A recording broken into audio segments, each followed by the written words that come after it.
Hi, my name is Pastor Michael, and I'm going to be reading from John chapter 13. After saying this, Jesus was troubled in spirit and declared, "Very truly I tell you, one of you will betray me." The disciples looked at one another, uncertain of whom he was speaking.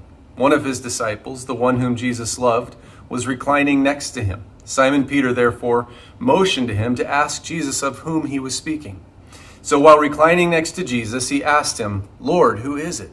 Jesus answered him, "It is the one to whom I give the piece of bread when I have dipped it in the dish." So when he had dipped the piece of bread, he gave it to Judas, son of Simon Iscariot.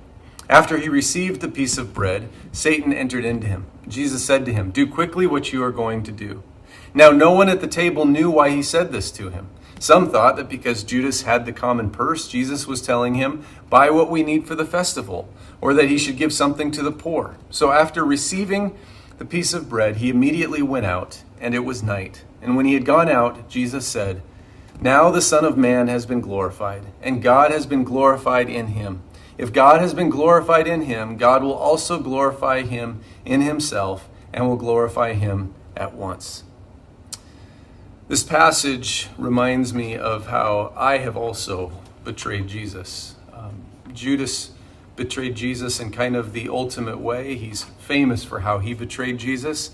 But I realize that in my own life, in many different ways, and still to this day, I continue to betray Jesus in different situations. I don't do what I know he wants me to do, and I do things I know he doesn't want me to do. I don't act in ways that are honoring and glorifying to him, and yet he has forgiven me. He's forgiven me for every one of the things that I've ever done against him.